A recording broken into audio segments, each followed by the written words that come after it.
This is the Jason Walker Show.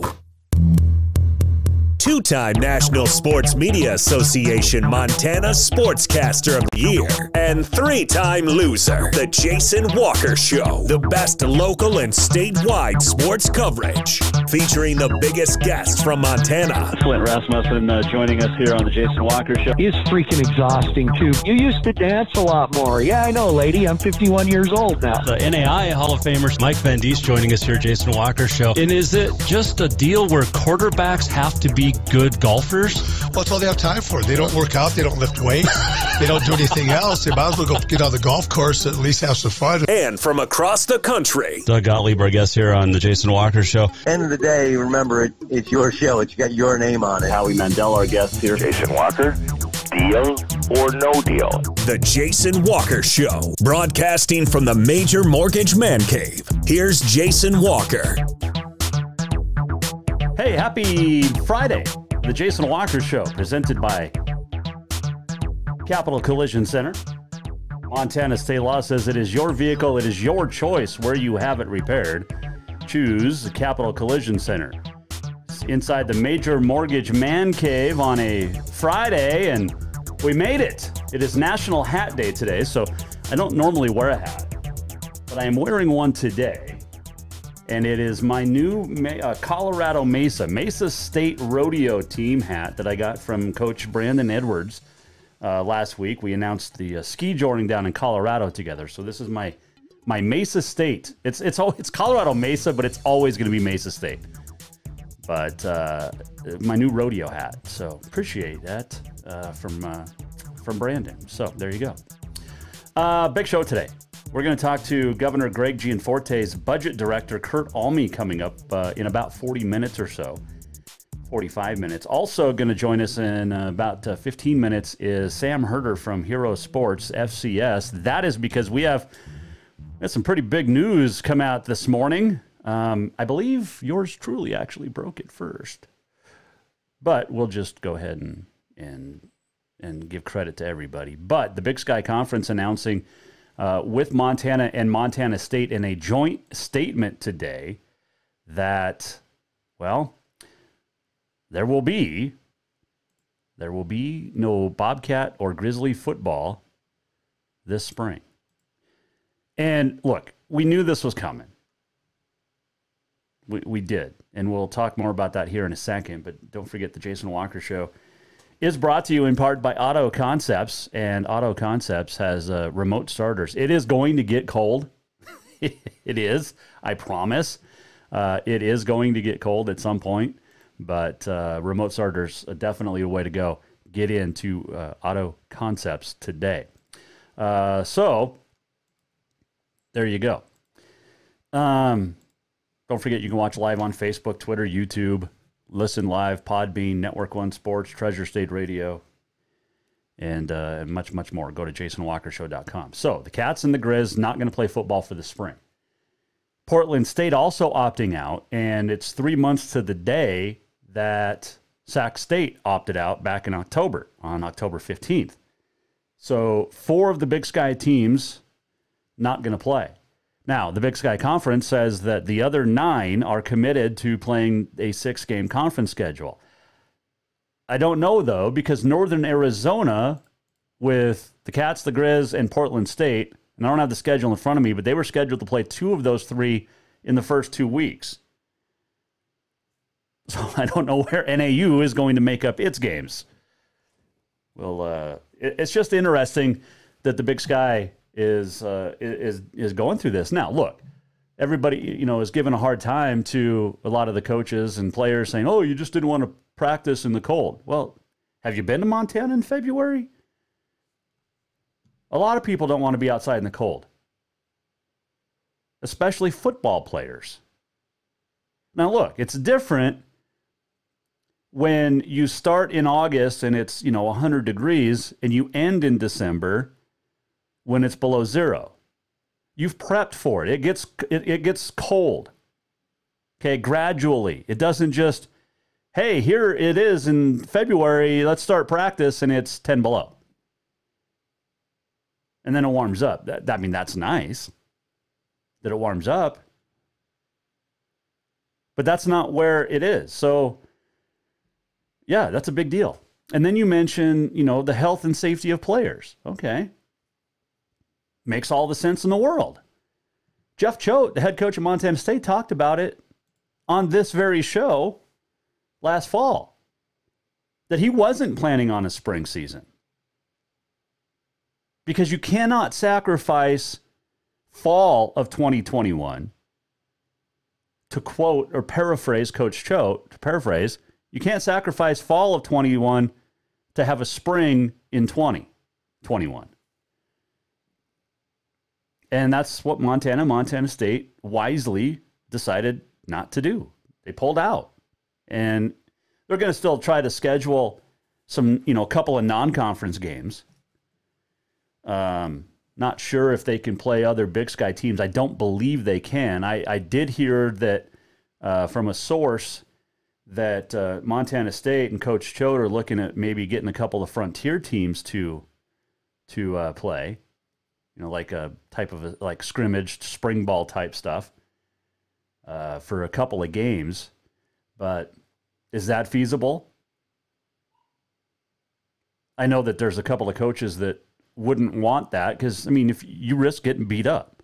And that's the same reason a lot of these teams across the country are not going to play in the spring. They don't want to get beat up at any level and then turn around again in August and start playing football again. So it's a good decision by the Cats and the Grizz to not play, as well as Portland State. So where does it leave Eastern Washington, Weber, the two Idaho schools? Is Eastern Washington even going to be able to play based off of their state? That's something else to keep thinking of. California is in the same boat. Cal Poly, UC Davis. Sac State already said in October they're not going to play in the spring. But what about Cal Poly and UC Davis? Well, these are two teams that are usually decent, middle of the pack of the Big Sky. And Davis has aspirations of championships. Now, can they, San Francisco 49ers, a professional team, had to leave the Bay Area and go to Arizona to finish the season because county commissioners in the Bay Area said, yeah, you can't have gatherings. So keep an eye on those California schools. So you have Weber, a top 10 perennial team, and others that now, who's going to play? You got Weber State, Eastern Washington, and then the rest of the Big Sky right now. So it'll be interesting to keep an eye on. Another thing to think about, where does the Frontier do? Remember, the Frontier also canceled last fall. What does the Frontier season do now in the spring? Dan Shepard over at the Helena IR, him and I were talking, and he did all he did some legwork, and good for him.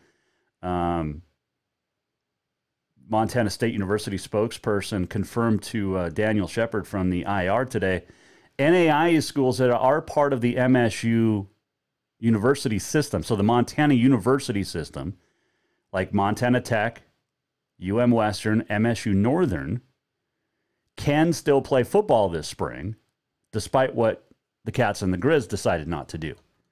But here's the thing. Will they? Now, I was told that this is the main reason the Frontier didn't play in the fall. I was told this a couple of weeks ago. Frontier was ready to go in the fall. They were going to play the 5-team Montana schedule. They said, screw the Cascade schools, like Southern Oregon, Eastern Oregon, and College of Idaho. The Frontier said, yeah, screw them. They're not going to play in the spring or till the spring anyway, so screw it. We don't need them.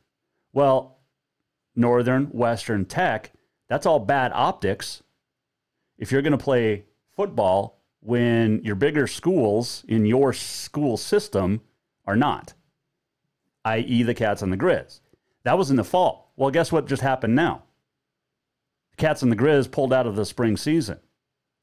Will the Frontier have to do the same again? Is Northern, is Western, is Tech going to play? And if they don't, they can play Carroll and Rocky only.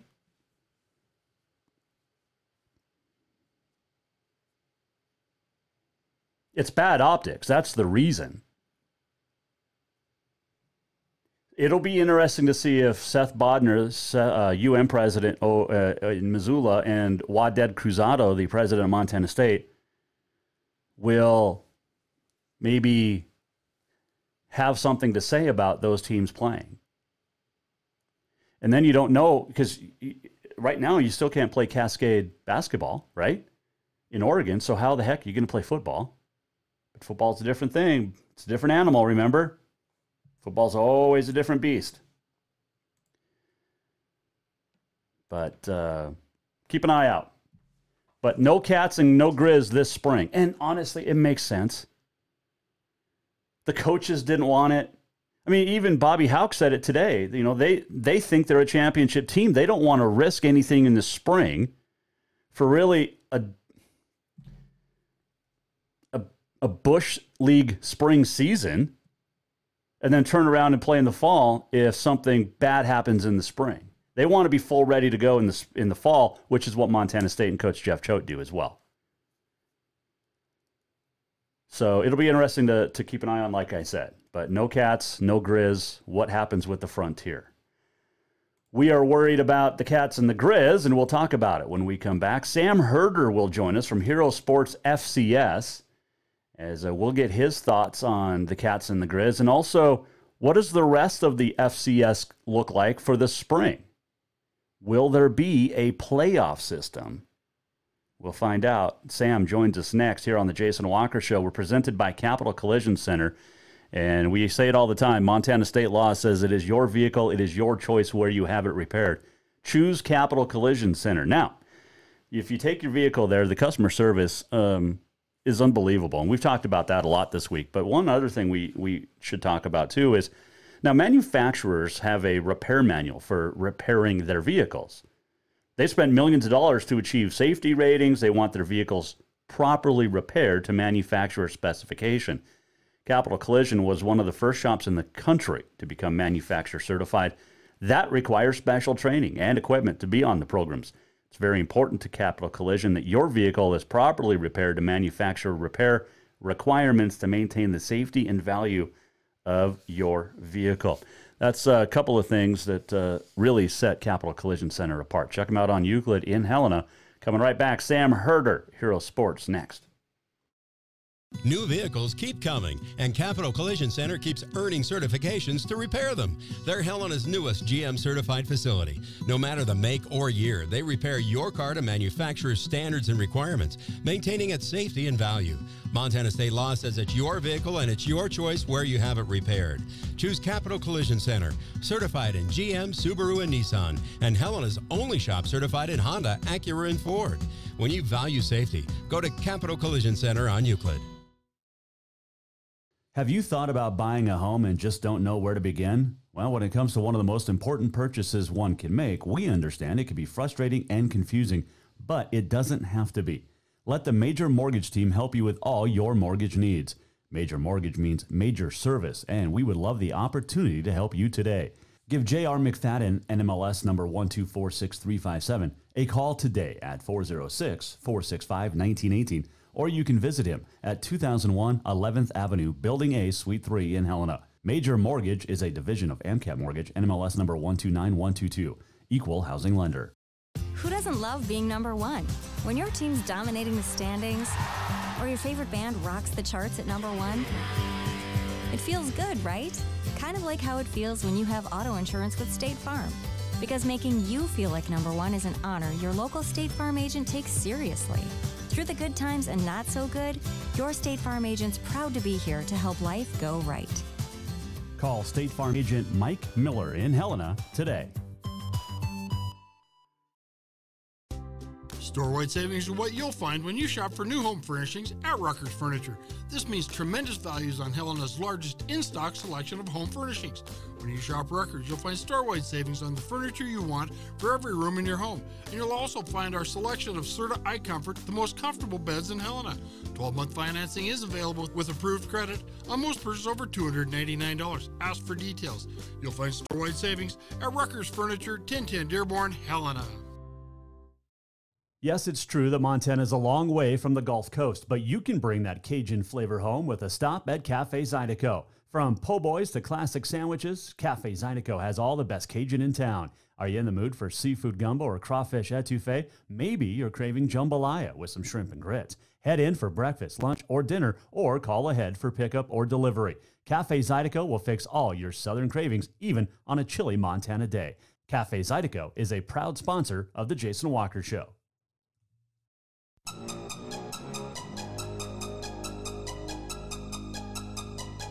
Welcome back to the Jason Walker Show. Welcome back, Jason Walker Show. This segment brought to you by Rucker's Furniture. Make the quality choice for your home at Rucker's Furniture, 1010 Dearborn, Helena. Got some breaking news that came out just before we went on the air, and that is from Tim McMahon, the activities director at Helena Public Schools. So Helena originally, for the first week or so of basketball season, said you get one parent in the stands to watch kids. 25 people at max. I mean, like that was it. No visitors. So they changed it. Lewis and Clark County Health Department has given approval for the school district to expand the number of spectators allowed in the district high school sporting events. Starts tomorrow with Capital boys basketball and Sentinel. So now you get, in Helena, 3 spectators per participant for Helena teams and 2 spectators per participant for the visiting school. Brings Helena School District more in line with all AA schools and communities across the Western AA. So now it allows for near max capacity of 249 at larger events. It's effective immediately, like I said, and will go into effect for tomorrow's Capital boys game with Sentinel over at the Bears Den. So I don't think we had there were no. I don't think the former governor's family caused any issues this time around. I don't think they cheated the system like they did before. It's just actually a smart thing. And I've been saying this. Okay, why can't the 7 AA cities in the state of Montana? You've got Billings, Bozeman, Belgrade, Butte, Helena, Great Falls, Kalispell, so the 8, and Missoula. So you've got 8 AA cities, okay? 16 schools in those cities. Why can't those school districts and health departments get together and say, let's just have a uniform AA? Now, because we can't have the same in Saco or Scobie as we do in Missoula. I get that. But we can sure the hell have the same amount of spectators in the stands in the AA schools, right? Right? Am I off base on this one? I'm trying to help parents out. I'm trying to get more people in the stands. Why can't we have the same amount in Butte as we do in Kalispell or in Billings as we do in Great Falls? You know what I'm saying? Call me crazy, I guess. Still to come, we will chat with Kurt Alme, the budget director for Governor Greg Gianforte. Also on this day in history and much more coming up, including the walk-off. Jason Walker Show is presented by Capital Collision Center. And earlier today, the Cats and the Grizz announced in a joint statement that they will not play spring football season. Joining us now to chat about it on the Mike Miller State Farm Hotline, none other than, well, one of the most powerful voices in all of FCS, Sam Herder. And he joins us now on National Hat Day on the Jason Walker Show. All right, first off, man, Happy New Year. How has your winter been so far? It's been all right. Honestly, weather-wise, it's been pretty tame as far as living here in the Minneapolis area. It hasn't gotten too cold, not a whole lot of snow. So as far as the weather, I've experienced a lot worse winters than what we're experiencing right now over here in Minnesota. There's same here in Montana. There's no question about that. Although I think it's snowing in Missoula as we speak, and that is where we'll transition. Is the snowfall that fell today? The snow bomb is so-called, if you want, not really unexpected, but still expected. You know what I'm saying? That the Cats and the Grizz opting out of the Big Sky Conference football season. You knew it was going to happen, or you felt it was going to happen. Give me your takeaway today once the news became official. Yeah, I was not caught off guard by this. Wasn't really all that surprised.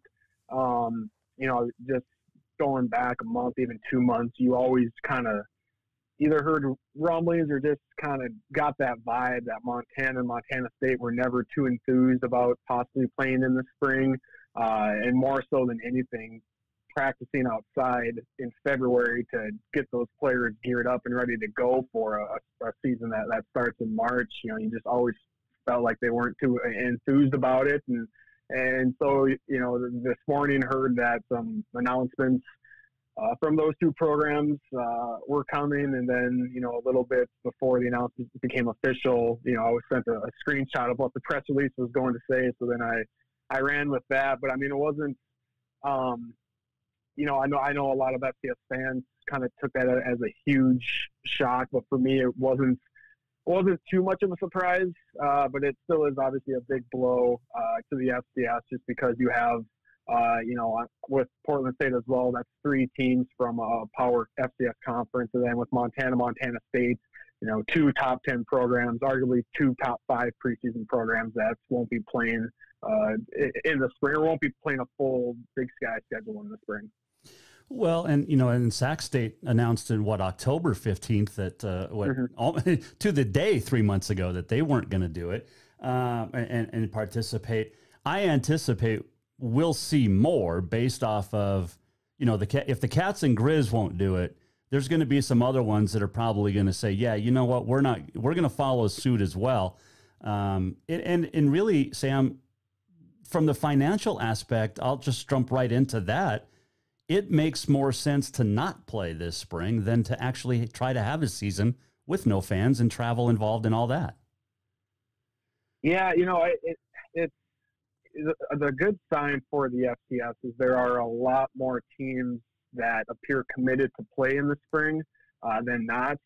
There are, I believe now there are up to 27 teams that have opted out, but there are still 100 teams that are scheduled to play games in the spring. Now, I believe more opt-outs are coming, but I don't think it's going to be an avalanche of, just 50 teams in the next 2 weeks. I don't necessarily see that happening. I think we'll see teams here or there kind of scattered across the country.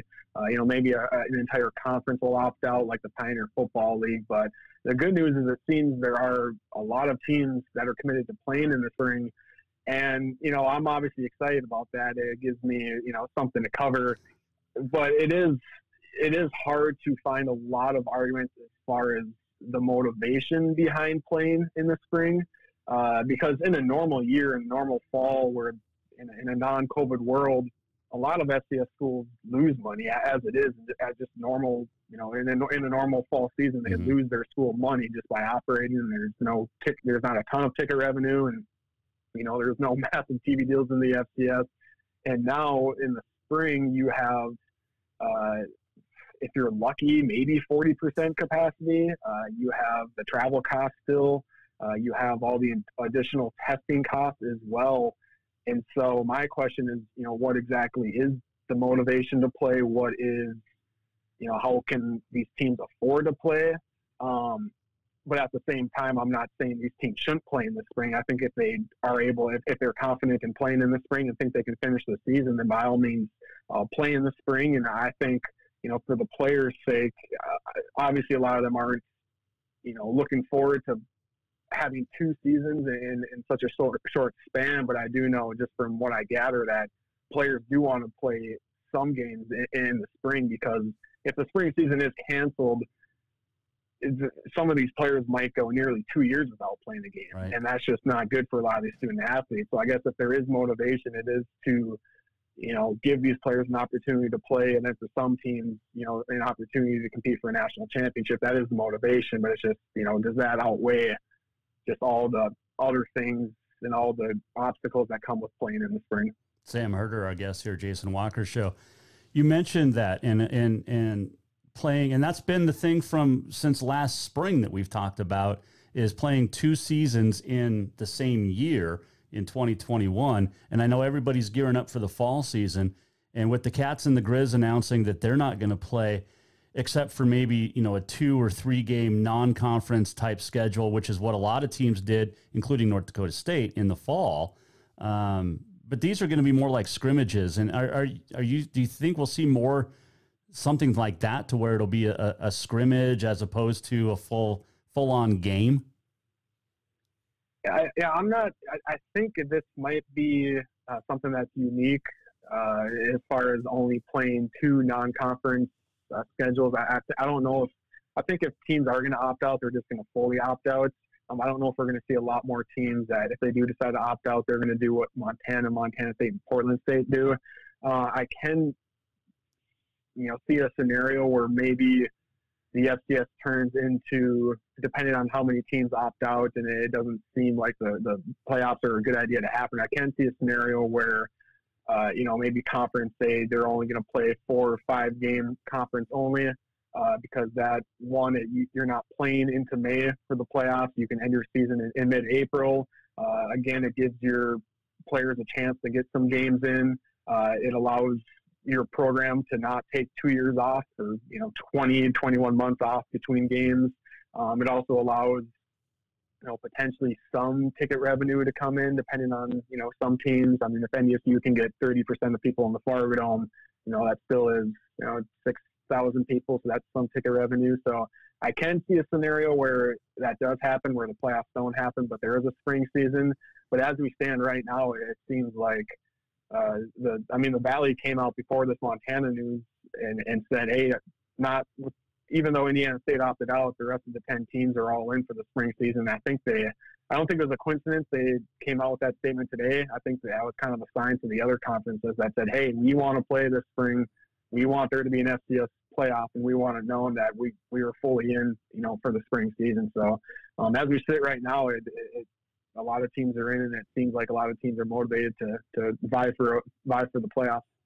When you look at the Big Sky now, and you don't have, so Portland State probably wasn't going to be a factor in a division or conference title race. And that pains me to say, because I like Coach Barnum a lot. I think we all like Coach Bruce Barnum. They just don't have the talent. But a Sac State, which was going to be depleted a little bit with quarterback Kevin, what's-his-name, leaving. And then with the Cats and the Grizz out, and like you said, that's 2 top 5 teams potentially, for sure 2 top 10 preseason teams. Now that leaves Weber, which is a playoff team perennially, Eastern Washington, and then you throw in Idaho State, maybe a UC Davis, maybe Cal Poly, Northern Arizona. I mean, and with Southern Utah still there for now before they officially leave for the WAC, there's not a whole lot of great teams left in the Big Sky now.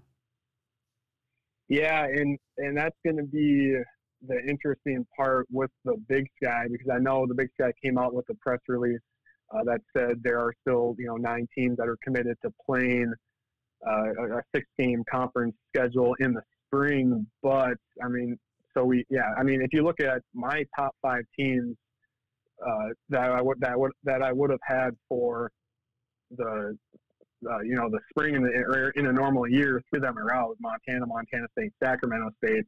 My 6th team, I think I put UC Davis there. I feel like it's questionable if UC Davis will play in the spring, not because they don't want to. I believe they want to play in the spring, but I think there are, I know their basketball program had to postpone their season for now because county guidelines isn't allowing for sports contests or practices or stuff like that. So UC Davis just straight up might not be able to play. That leaves Weber State and Eastern Washington as 2 of the easily the top 2 teams. But it seems like maybe Washington isn't in a great spot as well. So maybe Eastern might have trouble getting the season in. And then, so from there, if you're left with half the teams, does the Big Sky still want to play?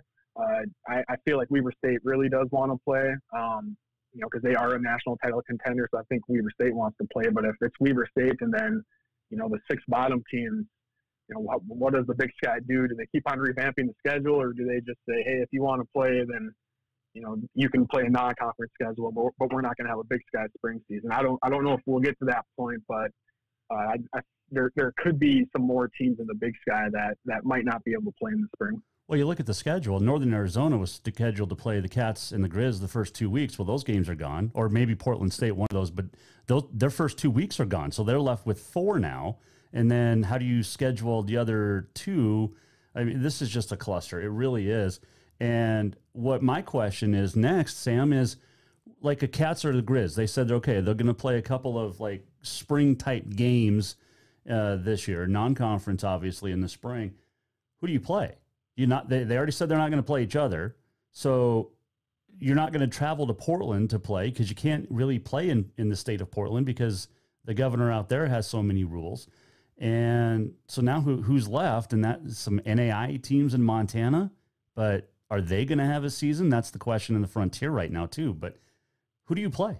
If you're the Cats and the Grizz and you play 2 games, you said you're going to play 2. Where do those games come from?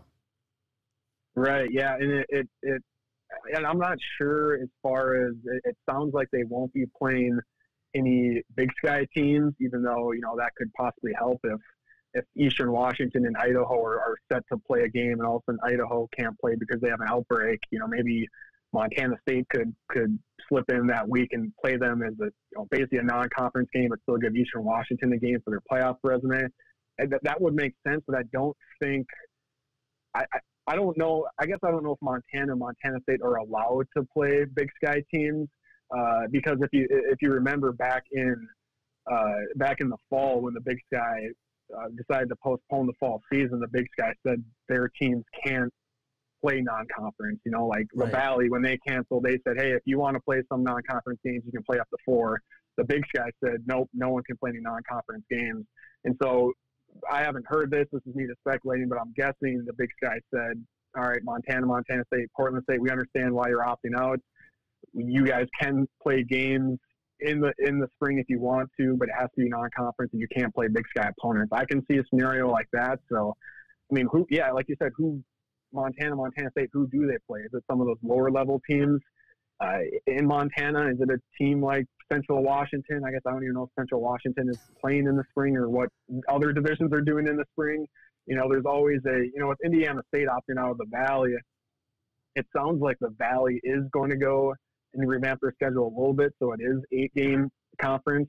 But my thinking was instead of doing 8 games, just have, if you were set to schedule, or if you were set to play Indiana State, that game just gets wiped away. You have an open week and you have an option to play a non-conference in that week. And so if you're North Dakota State, I believe North Dakota State was supposed to play at Indiana State in the second week, or maybe later on in the season, but maybe some of these Valley teams can play Montana or Montana State in a non-conference game like that. But I don't know if that's going to happen because it sounds like the Valley will do 8-game conference only.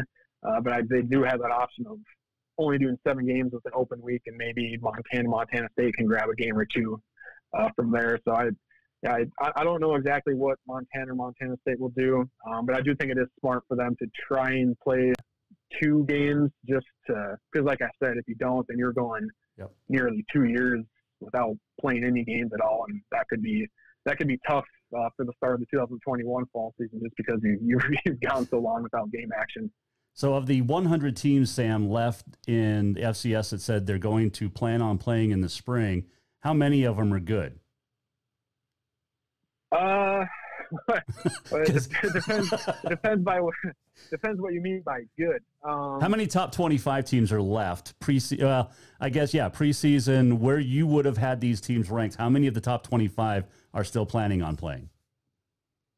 I would say 20 of them are still in. Just going, this will make it easier. As far as the 27 teams that opted out, the teams that are good enough to be ranked in the top 25 that have opted out: Sacramento State, Montana State, scrolling down, Florida A&M, Central Arkansas. Okay. So really, that's 5 teams, I think I just said. Really, of the 27 teams that have opted out, only 5 of them are really national, factors. Towson is kind of borderline there, so maybe 5.5, 6.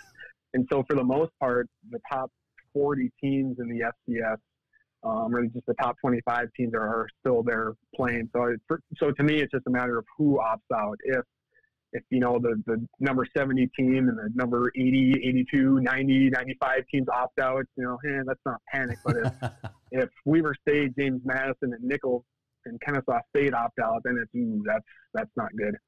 Yeah, if you lose half of your top 10, which you're already almost at, that's not going to be a good thing. And it really opens the door for NDSU, right? Yeah, I mean, someone's going to have to, because they're going to struggle, NDSU, right? Someone's going to have to challenge NDSU, and I thought Montana State were 2 of those teams that could, but Weaver State is still in it. Same with James Madison. All the other Valley teams are in it too. So still looking good.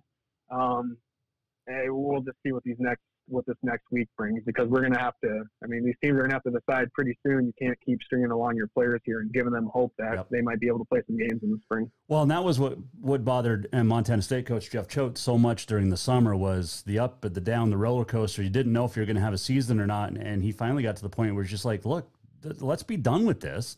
And he actually told me back in September, October, that you have to know by November if you're going to have a season or not. Well, they waited a month and a half, I guess, but they finally announced their seasons. Real quick question on NDSU. I know they played a game last year to get Trey Lance some exposure. He's gone. Where do they go? What are you hearing with the Bison? Yeah, I mean, they made a pretty splashy signing. They signed a transfer from Virginia Tech. So this seems like a lifetime ago, but it was really only 2 or 3 weeks ago. His name is Quincy Patterson, Virginia Tech transfer. He was once a 4-star recruit coming out of high school, and they landed him. And his reason for coming to NDSU was, hey, because when he started some games for Virginia Tech, so when he entered the transfer portal, people were thinking he's going to go to some ACC school, but he came to NDSU, and he said, why not go to NDSU? They put their last 3 quarterbacks in the NFL, so that he looks like he's going to take over the starting job in the fall. I don't believe he's going to be eligible for the spring season, because he did play in some games in the fall of 2020 for Virginia Tech, so he might be ineligible in the spring, but he'll be able to win the starting job in the fall. But if he can't go, it sounds like the starting quarterback will be Zeb Noland. He was the backup to Trey Lance last year. Last year he was another FBS transfer. He came in from Iowa State. He started some games for Iowa State, and then lost the starting job to Trey Lance, which is, in retrospect, is pretty understandable that he lost that job. But if Quincy Patterson can't go in the spring, then it'll be Zeb Noland, who also seems like he's a pretty good option. So, I mean, for anyone thinking NDSU is going to take a step back in quarterback play, it's probably, well, I mean, if you want to get technical, these guys aren't going to be as good as Trey Lance, but they're not going to be bad by any means. They're still going to be pretty dang good quarterbacks. Yeah, no, it's well, I mean, the Bison have such a great thing going over there right now. Could we just get all the teams here? We can get the Cats and the Grizz back in. And I mean, they've talked about bubbles for basketball. Why don't we just send a bubble? We send a whole bunch of teams to Fargo and the such, and we just have some games in domes for a few weeks, right? Yeah, I mean, you'd love that. Why not? Why not? Right? Yeah, I mean, you could have kind of the I-29 there with UND, NDSU, South Dakota State, South Dakota. They all have indoor facilities, and just send teams from all over the country to the Dakotas and play some football. I don't know how well that would work. It might end up being a disaster, but I mean, hey, throw all the options out there and try to get some games in.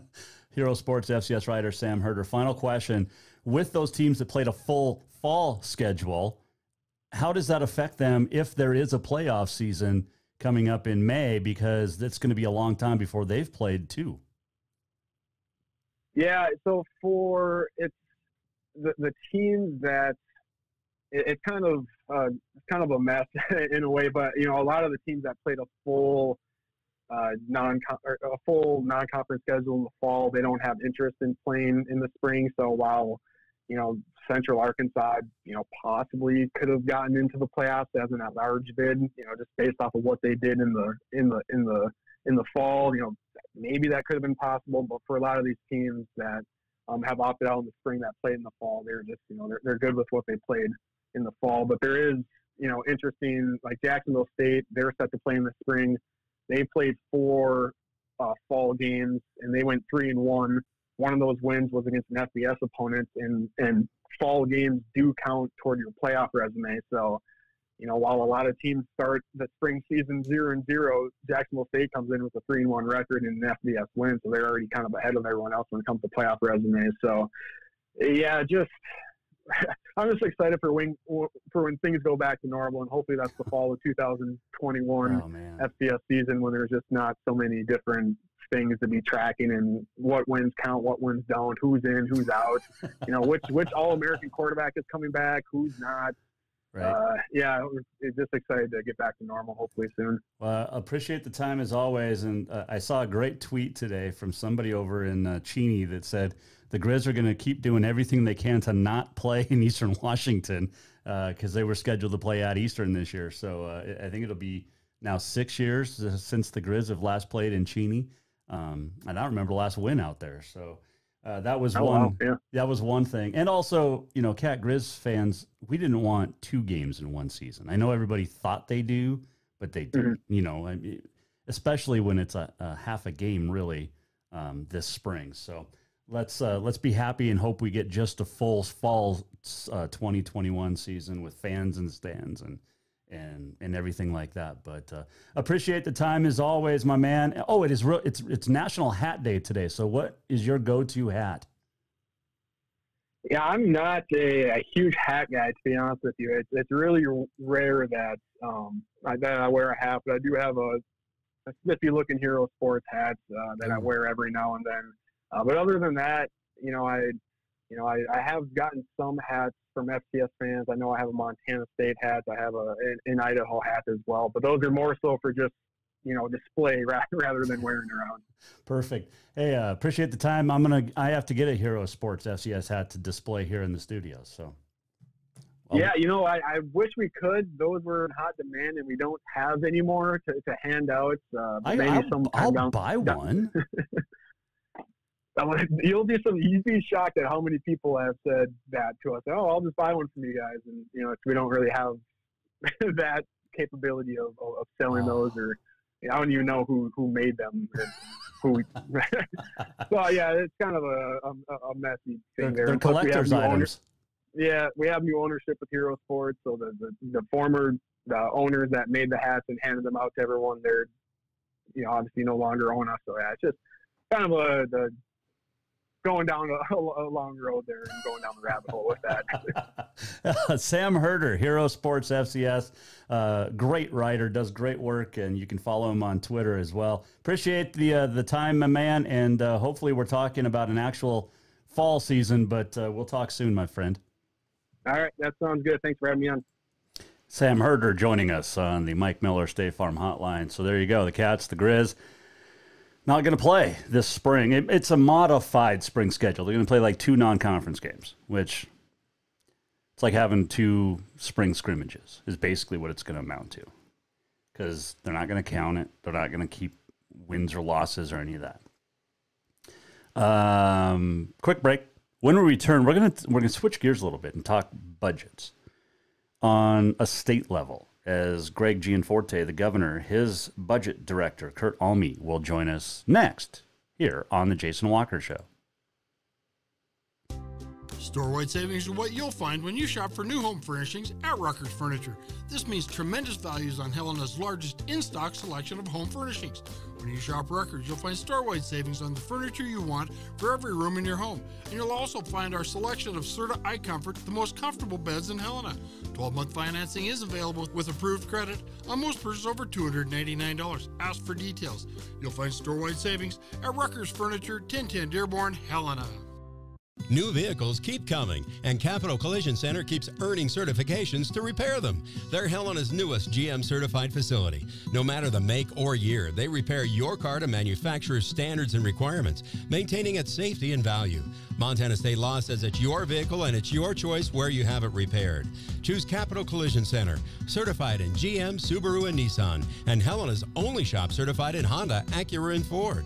When you value safety, go to Capital Collision Center on Euclid. Who doesn't love being number one? When your team's dominating the standings, or your favorite band rocks the charts at number one, it feels good, right? Kind of like how it feels when you have auto insurance with State Farm. Because making you feel like number one is an honor your local State Farm agent takes seriously. Through the good times and not so good, your State Farm agent's proud to be here to help life go right. Call State Farm agent Mike Miller in Helena today. Have you thought about buying a home and just don't know where to begin? Well, when it comes to one of the most important purchases one can make, we understand it can be frustrating and confusing, but it doesn't have to be. Let the Major Mortgage team help you with all your mortgage needs. Major Mortgage means major service, and we would love the opportunity to help you today. Give J.R. McFadden, NMLS number 1246357, a call today at 406-465-1918, or you can visit him at 2001 11th Avenue, Building A, Suite 3 in Helena. Major Mortgage is a division of AMCAP Mortgage, NMLS number 129122, equal housing lender.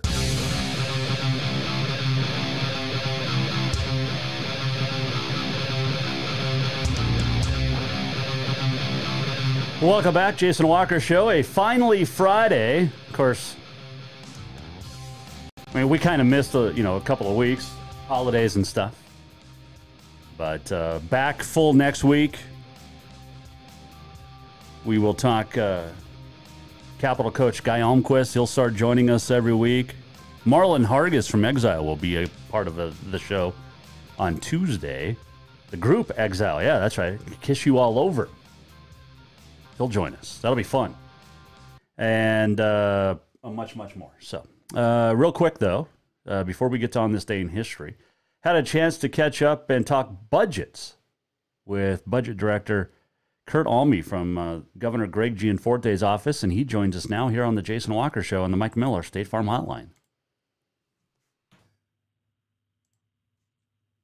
Well, first off, I appreciate you joining us. Looking forward to chatting about the governor's budget, and I guess really the first question is why leave your job and become the budget director for the state of Montana? Well, Jason, first, thanks for having me on the show. I appreciate it. I really enjoyed the opportunity to serve the state as U.S. Attorney, dealing with our meth crisis and violent crime and dealing with missing and murdered Indigenous women in Indian country. There was always good work to do and to get up for in the morning. Really appreciate this opportunity also, though, to get to serve the governor. He's coming in with a budget that is going to focus on good-paying jobs and focus on protecting our way of life here in Montana, both things that are near and dear to my heart. So very excited to get to help him implement the comeback plan that he laid out for Montana during the campaign. We're going to dive into a couple of the details here coming up, but what's the biggest difference, or is there a difference, between putting together a budget for the state of Montana as opposed to the budget for your household? Well, it's a little larger for the state of Montana, than certainly for my household. So a few more complications, but a lot of the principles are the same, Jason. I mean, I'm making light of it, but I know you meant it as a joke, but end of the day, you got to spend within your means, and the state is no different than that. We have a constitutional requirement to balance our budget, and every year we get that done, and this year's no different. Kurt Alme joining us, the budget director for Governor Greg Gianforte. Give me the big details about this budget that was announced last week. The roadmap to the Montana comeback is what it's called. Give me some of the big takeaways here. You bet. Well, first thing, it preserves all our essential services. We're not cutting into anything that's critical to Montana, though we are holding the line on spending. We've reduced Governor Bullock's budget from last month by over $100 million, and that creates a growth at less than 1% per year over the biennium. And of course, inflation is about 2 to 3 times that. It eliminates the previous administration's $25 million withdrawal from our rainy day fund. We're not going to need that to make it through COVID. And it provides $50 million in broad-based and targeted tax reductions that are going to help us get our economy jump-started as we come out of COVID and get good paying jobs moving to Montana. We also are devoting about $24 million of new money to the Heart Fund to help deal with substance abuse prevention and treatment. And then finally, we have another $2.5 million in incentives to raise starting teacher pay, which, Jason, we all know is the lowest in the country. Yeah, and my dad's a superintendent, so that one hits home with the teachers.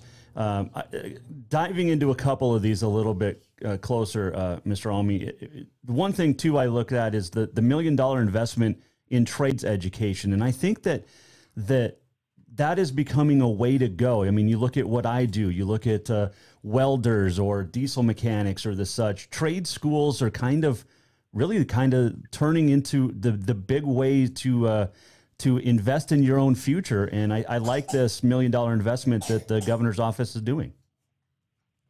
You bet. And it's a way for people to get higher paying jobs. We know we need these trades, and it's really helping out small businesses, and that's who this is targeted at. So what this credit is going to do is allow the employer and their employee to go out and get additional training in welding and, training as an electrician, training in whatever that trade is.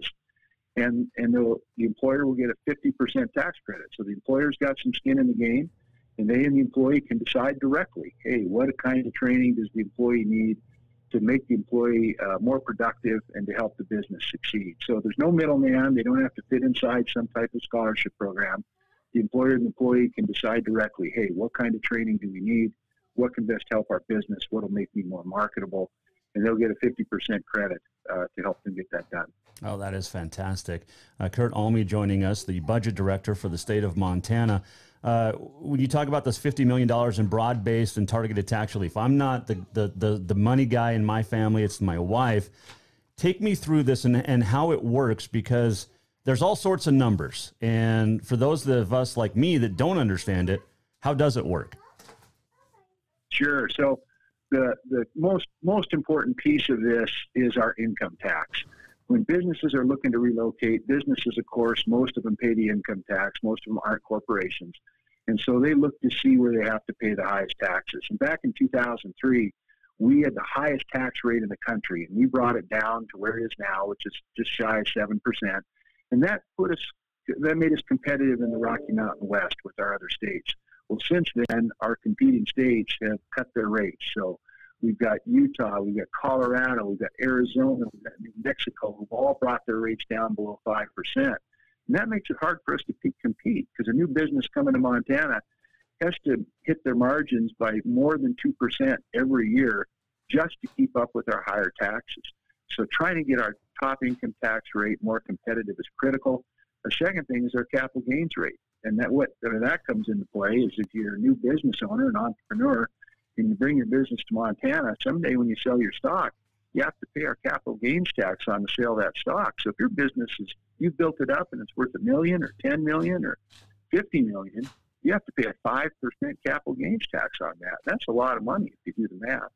Where they could go to Colorado, or they could go to Wyoming, or they could go to Nevada and pay zero. So the governor is recommending and proposing an entrepreneur magnet, where if you bring enough jobs to Montana for a 5-year period, when you sell your company, we'll exempt you from the capital gains tax. But that's a way for us to get them to come. Otherwise, they won't come at all, and we'll get the good-paying jobs, and we'll get the income tax revenue from all the employees that are coming. So with those two tools, Jason, we've got a governor who's a proven entrepreneur, and we've got a new director of commerce, Scott Osterman, who was a senior executive up at Allied Materials in Kalispell, another proven success story in the business world. And those two individuals are going to be out telling people about the great quality of life we have in Montana, the great workforce, and our low taxes and these tax barriers we're eliminating, and seeing if we can't get some of these businesses to come to Montana and bring these good paying jobs with them. Yeah, definitely.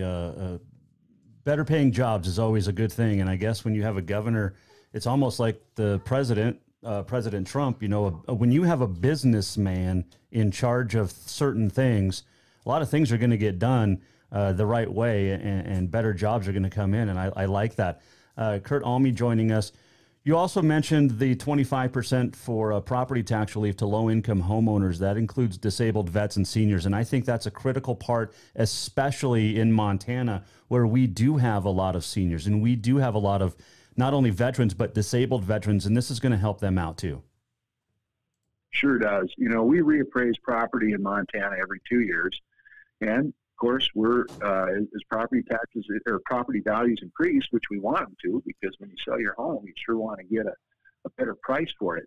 But property taxes are based on the value of the home. So as values go up, property taxes go up. And for low-income people, particularly seniors, disabled veterans, that can be a challenge. And we never want to put somebody in a position that they can't stay in their home. So the governor is proposing to increase by 25% the amount of funds that we put into those type of programs.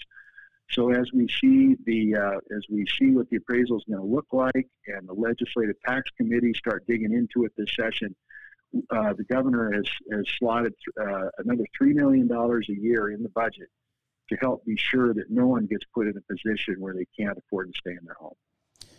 The final big point that you talked about, and this was something that hit close to your heart with your previous job, dealing with the meth and everything, but this is the HEART Fund, and substance abuse in the state of Montana, especially the meth, but also other avenues. This is a big one for the state of Montana, and like I said, and a lot of people are dealing with addiction. Take me through the HEART Fund. Well, this is a game changer, Jason. Appreciate you bringing this up. We all know substance abuse is a major issue in Montana. It's especially with meth. It's causing our violent crime problem, which is the highest in the continental Northwest. It's filling our jails. It's straining our foster care system. It's stressing our hospitals. It's affecting our students. It's filling our drug treatment facilities. It's hitting in all areas. There are a lot of different areas in our communities. So what the governor is proposing is, with the new marijuana tax revenues, to take $6 million off the top and put it in the HEART Fund together with some of the tobacco tax settlement proceeds. And every year we'll take $7 million out of that fund, we'll match it against federal Medicaid money, and that will provide about $24 million a year of new funding that will help us provide opportunities and ways for local communities to deal with drug prevention and treatment. So, you know, if you're over in Billings, for instance, where they have Yellowstone Substance Abuse Connect, with over 95 organizations have come together to put together a substance abuse prevention and treatment plan, they'll now be able to come to the state, and the state will have the full range of prevention and treatment services and funding that they can access in order to build a local plan to deal with prevention and treatment that hopefully can start turning the tide in the drug crisis. Well, I'm looking forward to following your work along with the new administration and Governor Greg Gianforte, and of course he's been on the show. Now, do you hunt like he does? Not as often as he does. I tend to try to hit the lakes and streams a little more often than hunting. Yeah. So what's your go-to for what bait are we using out there? Oh, we're out there fly fishing, and you know, down in Billings, we try to get up in those Beartooth lakes as often as we can. Gotcha. Well, I'm looking forward to talking other stuff as well as budget. But Kurt Alme, Budget Director for the state of Montana, appreciate you joining us, and have yourself a great weekend, and welcome into the administration. Thanks, Jason. You have a good weekend also. Kurt Alme joining us, and you heard my little one in the background. Mom was getting her nails done today while we were doing that interview. So the little one was hanging out with Daddy, and she got a little sad there at the end, but she's okay. She's okay. But appreciate Kurt Alme joining us, Budget Director. Next week, Governor Greg Gianforte will join us here on the Jason Walker Show. All right, on this day in history, real quick, let's get to it. It is January the 15th. It is National Hat Day. As we mentioned at the top of the show, that's why I'm wearing my hat today. It is my Colorado Mesa Mavericks rodeo team hat. It was just given to me last week by Coach Brandon Edwards. It is Strawberry Ice Cream Day. It is Bagel Day as well. 1892, basketball rules first published in Triangle Magazine, written by James Naismith. 1934, Yankee slugger Babe Ruth, nearing the end of his career, signed a 1-year contract worth $35,000, a pay cut of $17,000. 1942, President Franklin D. Roosevelt sends his famed green light letter to MLB Commissioner Judge Kennesaw Mount Landis, encouraging baseball to continue playing during World War II. Also in 1942 on this date, the Chicago Cubs dropped plans to install lights at Wrigley because of the need of the military for materials. 35 years later, the Cubs finally got the lights. 1950, Terry Sawchuk, rookie goalie for the Detroit Red Wings, records the first of his 115 career NHL shutouts. Let's see here. 1964, Willie Mays becomes the highest paid player in baseball. The Giants signed him to a $105,000 per season contract. This is interesting. I mean, this is just cool. And so I'm not a Martina Navratilova fan. I was always a Chris Everett fan. But Martina was so good. Martina Navratilova, 54-match winning streak, ended on this date, 1984, beaten by Hanna Mandelikova in the final of the Virginia Slims of California. After the loss, Martina would go on to win her next 74 matches. How about that? So that is, 128 out of 129? Happy birthday, Lord Frederick Stanley, born on this date in 1841, the British politician and the presenter of hockey's Stanley Cup. 1877, on this date, the U.S. Assay Office in Helena opened. 2016, couple of deaths. Dan Haggerty, Grizzly Adams passed away. And in 2018, 3 years ago already, I can't believe it, Dolores O'Riordan, Irish musician, singer-songwriter from the Cranberries, drowns in her bathtub at the age of 46. So sad news there. Remember Bad Wolves a couple years ago? Did a fantastic cover of Zombie, though. So good. We're almost at the end of the show. What did we learn? And what did he miss? Time for the walk-off. We missed one thing for sure. Helena High girls are basically in quarantine until January 25th. Contact tracing. It's a couple of weeks past Christmas. So anyway, so some games were rescheduled, including Crosstown varsity next week. And there you go. So that was set for January 22nd. They are out until the 25th, so the new times will be, where are they at? Here we go. Let's see. So last night's game with Big Sky has been rescheduled for February 16th. Crosstown has been moved to February 8th. And the freshman and sophomore teams for girls not had any changes. So just JV and varsity is affected. So there you go. And the boys not affected either. So there's that. All right. So if you're just joining us and missed the news, the Cats and the Grizz are not going to play spring football Big Sky Conference schedule. They won't be doing it. They'll be playing a modified 2-game non-conference schedule. Basically, it's going to be like scrimmages. So if you missed anything, you can go to jasonwalkershow.com. Thanks to Sam Herder and Kurt Alme joining us today. Will Rasmussen, Katie Lynn Krause this week. Next week, a lot of fun. You'll want to tune in starting on Monday. It will be good times. Hope you had a great week. Have a great weekend. Good luck to all the competitors, the stock, the announcers, the crews, everybody up in Kalispell, Majestic Valley for the Montana Pro Rodeo Circuit Finals. Good luck to everybody. We'll have winners and results on Monday here on the Jason Walker Show. Good luck to all the teams. Get your nominations in. Jason at jasonwalkershow.com for your Auto Concepts Performance of the Week coming up Monday. We'll see you then. Jason Walker Show, presented by Capital Collision Center. Have a great weekend. The Jason Walker Show is produced by the Jason Walker Media Company. Any reuse, rebroadcast, or retransmission without the express written consent of the Jason Walker Show is strictly prohibited. Just listen, watch, and enjoy.